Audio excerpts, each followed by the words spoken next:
पश्चिम बंगाल की राजनीति में तृणमूल कांग्रेस यानी टीएमसी के भीतर शुरू हुआ विद्रोह अब एक नए मोड़ पर पहुंच गया है। पार्टी के करीब 20 बागी लोकसभा सांसदों के अलग धड़े में जाने के बाद जिस तरह भारतीय जनता पार्टी के साथ उनके करीबी रिश्तों की चर्चा तेज हुई, उस पर बीजेपी ने फिलहाल विराम लगा दिया है। बीजेपी ने साफ संकेत दिया है कि वह बागी टीएमसी सांसदों के साथ सीधे किसी गठबंधन या विलय के रास्ते पर नहीं है।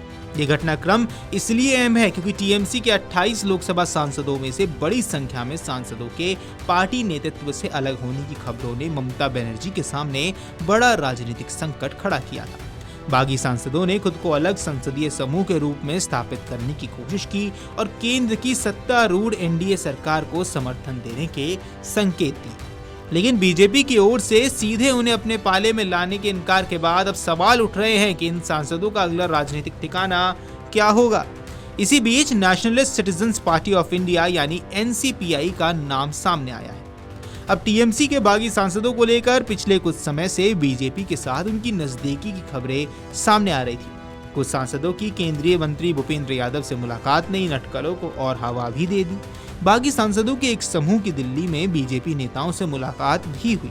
हालांकि बीजेपी की रणनीति सीधे तौर पर इन सांसदों को पार्टी में शामिल करने से अलग दिखाई दे रही है। पार्टी की तरफ से ये स्पष्ट किया गया कि बागी सांसदों के साथ सीधे गठबंधन या विलय का सवाल नहीं है। यानी बीजेपी चाहती है कि फिलहाल ये पूरा घटनाक्रम टीएमसी के अंदरूनी संकट के रूप में ही देखा जाए।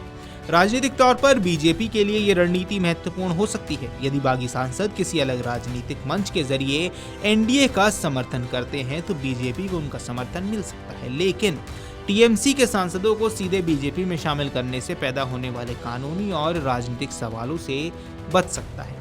टीएमसी के लोकसभा में कुल 28 सांसद हैं। ऐसे में अगर 20 सांसद वास्तव में पार्टी से अलग होकर किसी अलग समूह के साथ खड़े होते हैं तो ये संख्या 2/3 से बेहद करीब या उससे ज्यादा हो जाएगी। यही वजह है इस पूरे घटनाक्रम को सिर्फ पार्टी के अंदर नाराजगी नहीं बल्कि संभवित संसदीय विभाजन के तौर पर भी देखा जा रहा है। बागी सांसदों के धड़ों की अगुवाई वरिष्ठ टीएमसी नेता काकोली घोष दस्तीदार कर रही हैं।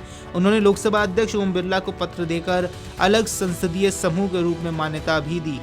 रिपोर्ट्स की माने तो इस पत्र पर बड़ी संख्या में सांसदों के हस्ताक्षर थे।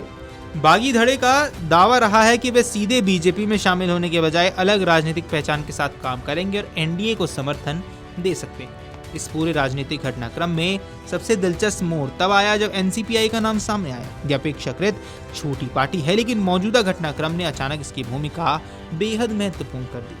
अब रिपोर्ट्स की माने तो बागी सांसदों ने इसी पार्टी के जरिए अपना अलग राजनीतिक अस्तित्व बनाए रखने का रास्ता चुना।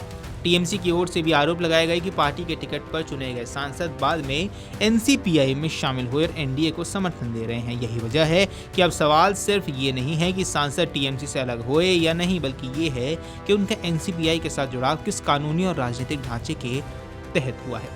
अब इस पूरे विद्रोह में अभिनेत्री से नेता बनी जादवपुर की सांसद सायोनी घोष का नाम भी खास तौर पर चर्चा में है। कभी ममता की बेहद मुखर समर्थक और बीजेपी की कड़ी आलोचक रही सायोनी का बागी सांसदों के साथ खड़ा होना टीएमसी के लिए बड़ा झटका माना गया। सायोनी घोष ने 2026 में पश्चिम बंगाल विधानसभा चुनाव अभियान के दौरान बीजेपी के खिलाफ लगातार मोर्चा संभाला और ममता के समर्थन में खुलकर प्रचार भी किया। इसके बाद उनके बागी धड़े से जुड़ने की खबरों ने राजनीतिक हलकों में काफी हलचल पैदा की। जून में दिल्ली पहुंचने के बाद जब उनसे पार्टी में चल रहे घटनाक्रम पर सवाल पूछा गया तो उन्होंने कहा कि ये वही समय आने पर बोलेंगी। उनके इस बयान को भी उस समय काफी महत्वपूर्ण माना गया था और अब टीएमसी के अंदर ये टूट ऐसे समय पर हुई थी जब पार्टी पहले ही पश्चिम बंगाल की राजनीति में बड़े बदलाव का सामना कर रही थी। लोकसभा में पार्टी की एकजुटता पर सवाल उठना ममता बनर्जी के लिए गंभीर चुनौती बन गया था। इसी प्रकार की वीडियोस देखने के लिए हमें सब्सक्राइब करना ना भूलें और एस्ट्रोलॉजी से जुड़ी लेटेस्ट जानकारी के लिए डाउनलोड करें माई ज्योतिष ऐप।